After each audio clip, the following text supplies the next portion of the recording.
Howdy guys, we're back again.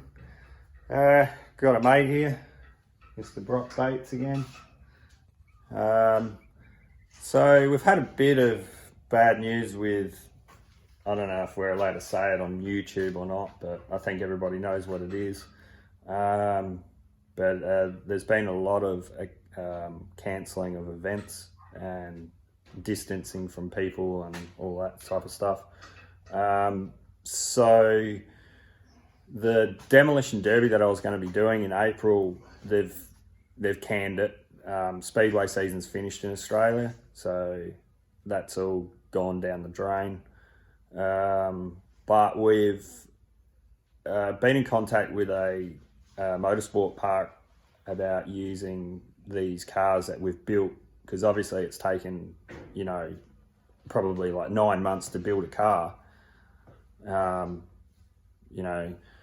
So we got in contact, me and another mate got in contact with a motorsport park somewhere.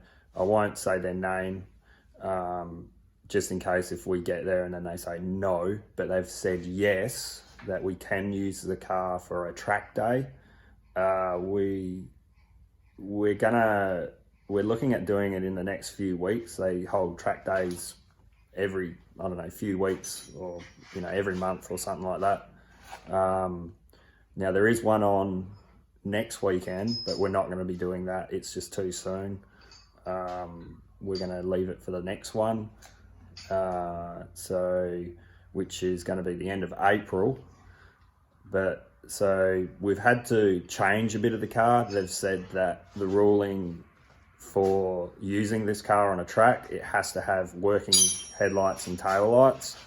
So I'll just show you, we've put the headlights back in it. I had to get wheels and tyres for it. Little story behind that. I ended up buying another Lancer and it had brand new wheels and tyres on it, so we've just swapped them onto it because the ones that were on it were bald. They had no tread. So we've got the tail lights in it and they all work. I don't know, from the last time that I videoed this, you probably didn't see it with the roof number, the boot number, and I just painted that on the back of it. And I put the white door with the X on it as well, painted the cage red. It is ready to go. So yeah, did the kill switch too. Yeah, I ended up putting I got chains on it too. I went and bought a whole lot of chain, bought about, 3.5 meters, I think, of chain or something, 4 meters. It was a few weeks back. I think it was 3 meters actually. But yeah, so we got all the chain, but it's still got all the original boot lock and the door, the bonnet latch and all that all still works on this, but we'll run chains on it anyway, just to make sure it doesn't fly up when we track day it. So that's just a quick update on that. Now we have this. So this is what I bought, which is probably going to be hard to see. It's another one exactly the same. I think it's a year older than that one, but it's exactly the same motor, everything like that. And this is what we got the wheels from. That were on this, and that's basically why I wanted to buy it, was that this had brand new tires on it, so we can put this out on the track. But this has a problem. The previous owner, so that I got it from what we've been told, the lady was driving it, and she said she was driving it and it backfired or something. It went bang, she said, and she didn't know what was wrong with it. Her partner or her brother, I don't know who it was, started to pull it apart and realised that it was a bit probably out of their league, so a bit too hard for them. And they got the head bolts all out, and that was basically it. It filled number one. So this piston was actually down, and that was actually filled full of oil in number one. The others had a little bit of water in it. So you can actually see where the watermarks had sat in there. There's no groove in it though, you cannot feel it. So we're actually going to pull the pistons out and re-ring it. So we've come this far with it. We cannot work out why it did it. It may have jumped a tooth on the belt and it backfired, and that's probably what she heard through to timing belt failure or lack of maintenance on the vehicle. Who knows? It could have been that the tensioner let go and yeah, it slipped on the timing gear and yeah, it caused it to backfire, and that's what she heard. And you know, that would have been an easier fix than pulling the head, because you could have just did that and hope for the best that it didn't bend the valves. I don't think these things can bend the valves though. So yeah, we got the head off. The head is, we can't see anything wrong with the head on it. We've got the head completely stripped. We're going to redo all the valves. So we got this out yesterday. We did a leak down test on it. I think it was number 4. The exhaust valve was leaking minor, but not enough to hurt it. So we've pulled them all out. We're gonna reseat the valve into the head. Valve stem seals, we've got them all out because we've ordered a VRS kit for this. But yeah, that's the bottom of the head. We've cleaned it up and it looks, there's no cracks, there's no corrosion or anything in it. So just really unsure on why it did what it did. So we're just in the middle of cleaning everything up at the moment. We had this sitting in petrol because it was really oily along here. We've got the rocker cover just soaking in a bit of degreaser and stuff. So yeah, we'll get, oh, there was also no sign that it blew the head gasket either. So we can't see, we've checked the head gasket. That's the one that come off of it. It looked fine. So yeah, we'll move the black one, get this one out because we've got to degrease the engine bay, get it back up in here. We'll drop the pistons out and check the rod bearings, and we'll see how we go with that.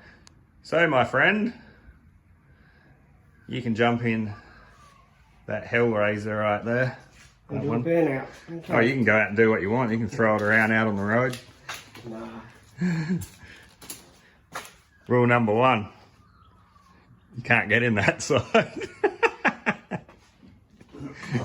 It's, was it Dukes of Hazzard? Through the door.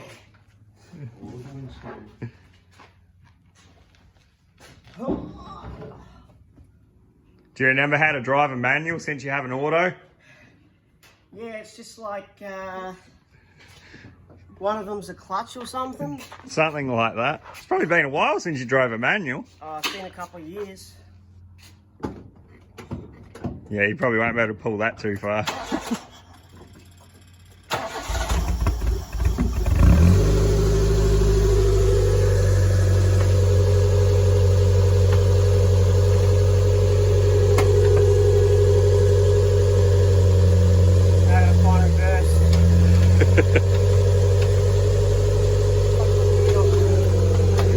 Yep, that's it.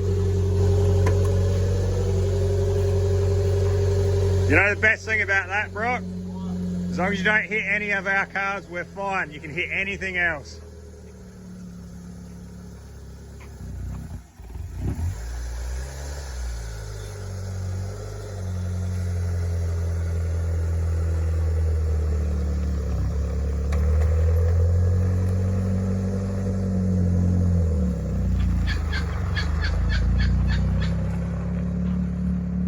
Tell you what guys, it actually, on camera, that car looks really, really good.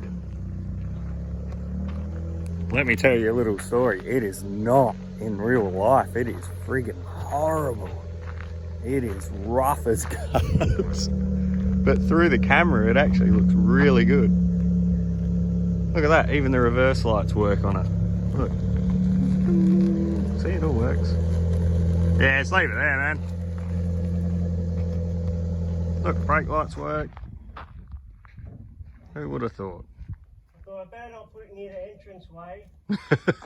Walk through the grease into the car. Alright, we'll get this car out and get some degreaser on her. we'll see you guys in a second. Careful, don't scratch it. Probably a handbrake won't work. Nearly went in the back of that. Biggest child here. My legs are about to snap off. Alright, she's out, so this is it. It's got a 90 spec body kit. Yuck. So we're gonna grab us a can of degreaser and go to town on this thing. And I'll get my high pressure cleaner that I brought out of my ute, which is up here. I'll get the old boy to plug that in.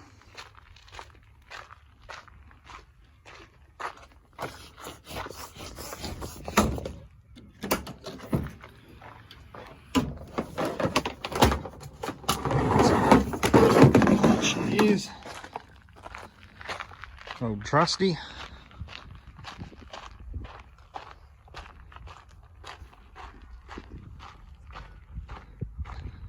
Dad, you want to plug this thing up? And how did that take? And here we go. Giving this a soak. I'll tell you what, I was just saying to Brock and the old boy, I'm absolutely sick of the flies this year. I've never seen flies so bad. They're absolutely horrible, aren't they? They are.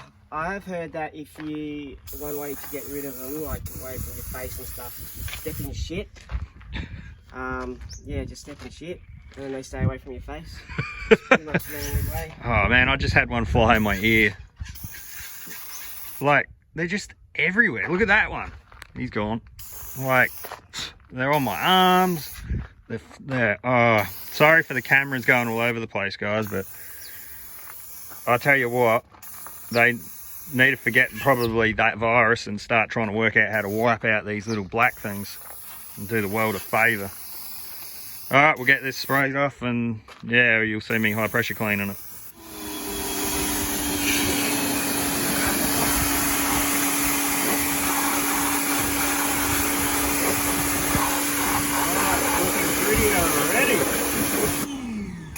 Try and not get you wet.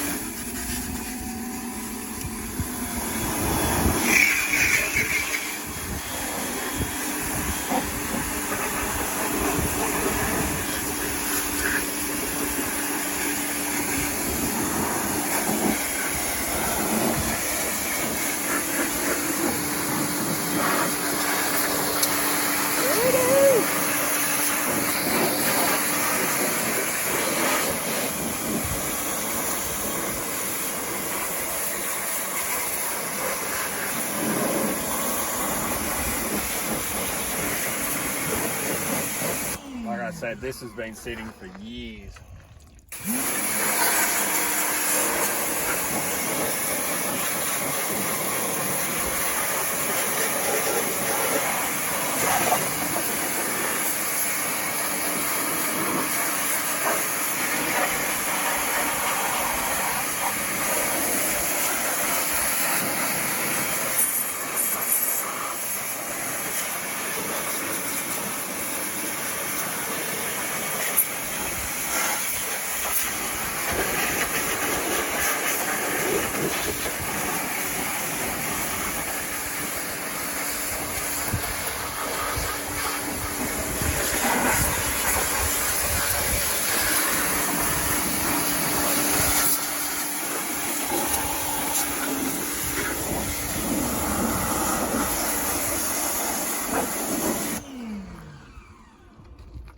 Alright, I'll give it another go with degreaser.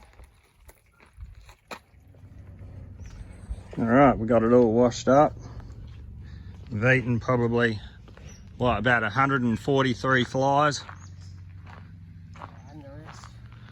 They're friggin' bad. So we gave the whole car a wash.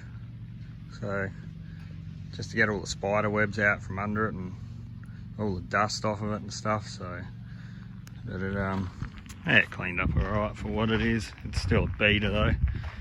So there is telltale signs on this car that I don't know the previous owner of it or whether it's them or not, but they just, oh my god. If there's some people in this world that shouldn't go near cars, just believe me, do not go near cars. Okay, I'll point them out. That one right there would be where the battery sits. We put too big a battery in it. It's arced out. It's melted. The wiring's melted that cap there. Second thing is she's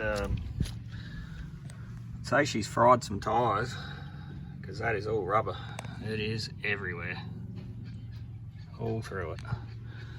So I'd definitely say that could have been due to why it popped, and his missus probably wasn't driving it. It was more like him doing bloody skids in it.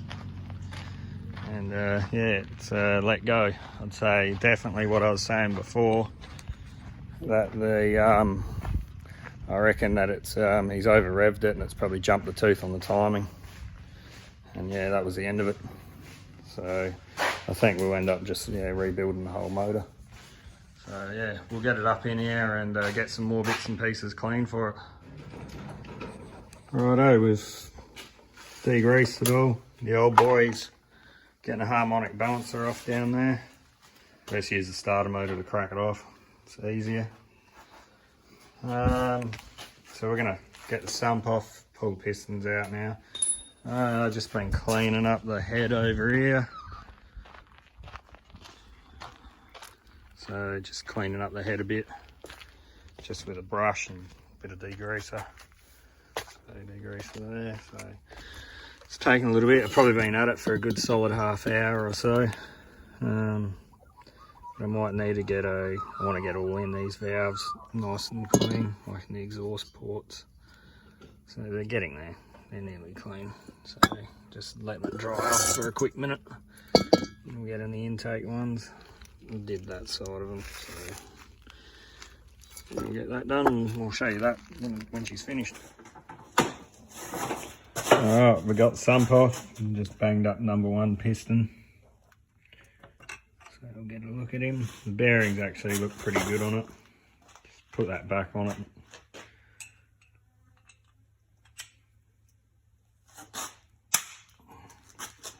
Alright, so look at these rings.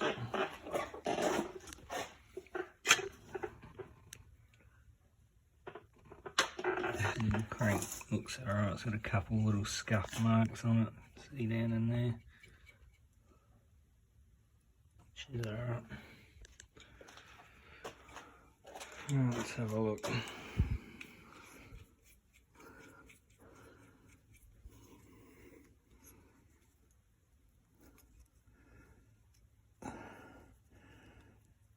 Well, number 1 compression ring's loose, 2 is loose. Or the ring is jammed. Probably a good idea that we did do it. Alright, so Alright, well that's number 1 out. also ring gaps should be opposite, not lined up. Yeah, that's a big no-no. Although many people will actually say that it doesn't really matter when you put it in, the rings will move around. There's a good chance that that did happen. So obviously this goes up and down millions and millions of times, that the rings will actually float around. So, but yeah, having them like that is a big no-no. When you put them in, you put them opposite to each other, so you get more compression that way. So well, that's number 1 out. They're definitely genuine Mitzi ones, so they're definitely stock. So yeah, I'll get a number on him, number 1. Go to the next one. Right, so we're just honing the bores. Yeah, looking 100% better than what they were. There's still to a couple little marks in it, but I don't think we're going to get it too good, and that's good enough, I think. So it's good enough. So that's 1, 3 to go. Alright, just went and got my engraver. Well, I got the wife to bring it out for me. It's just like a little Dremel tool thing. And I just put on the rod caps 1 and 1, so they got to match each side. Number 2 and 2, 3 and 3, 4 and 4. So, and they're all numbered exactly the same way that they should go in the car. So the arrow points towards the front of the motor, so that's how they all are, like that. So that's that done. The old boy's cleaning up the sump, getting the gasket off of it. Now we started honing it, so we're going to actually go back through and do another pass on it. It's still got a couple marks in it. You can probably just see that one. So we'll do one more back pass in them, and then that'll be that done. We'll get the sump back up onto it just to close it up, and a rag over the top. We're still waiting for the VRS kit, obviously. I think I said that before. The head is coming up a lot better. I let it sit with degreaser sitting in it. So there you go, you see it better. And it's 100% cleaner. I was still going to do in the exhaust and the inlet ports, but the thing's like really clean. So, but I'll go back through and do that now. I'll show you that in a second. Okay, we got everything cleaned up. So like rock covers underneath there, it's all clean inside and out and in the baffle. So where the air cleaner pulls oil from that tube there, you can just see. So cleaned up all of that inside of the guts of that.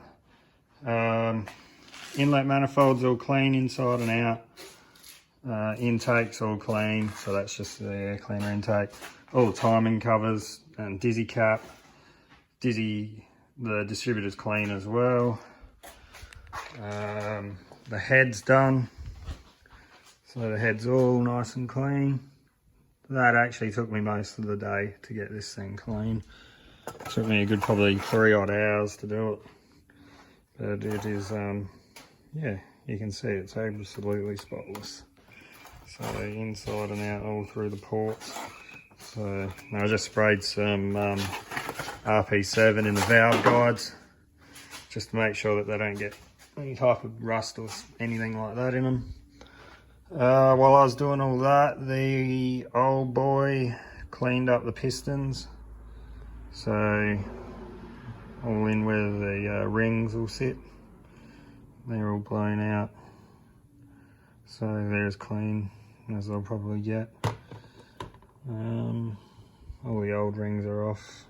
We've still got to clean the valves, so they've got to be wire wheeled and then reground into the head, but we'll do that later.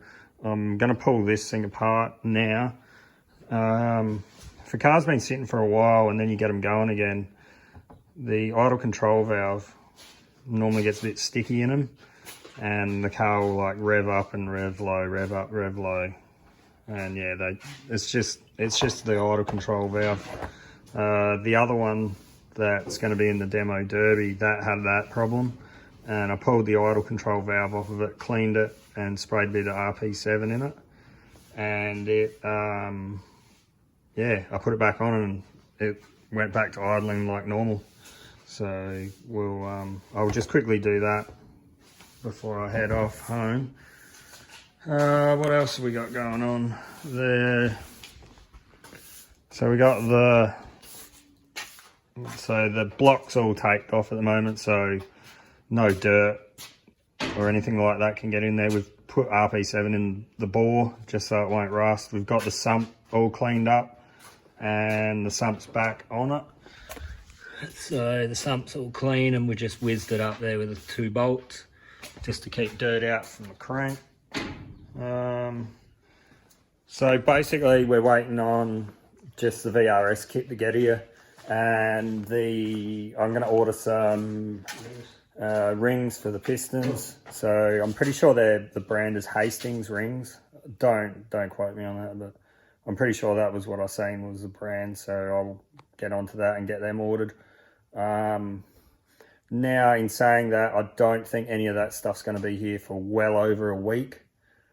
So basically this video, I'll do this video for you guys now, and then when I get all the gaskets and rings and stuff from the VRS kit and all of that, I'll wait till that gets in, come out here, and then I'll do another video of us assembling it all, and we should be able to get it going all within one day. So it'll be just a little bit time consuming. Well, the thing is that everything's all clean now, so we can just smack it all back together. So we just got to wait on all the stuff to get here. So yeah, oh, what else? I think that's about it. Other than, yeah, I'm just gonna clean that throttle body, and that'll be it for today. So thanks for hanging around, guys. Like and subscribe, and we'll see you in the next one. Thank you.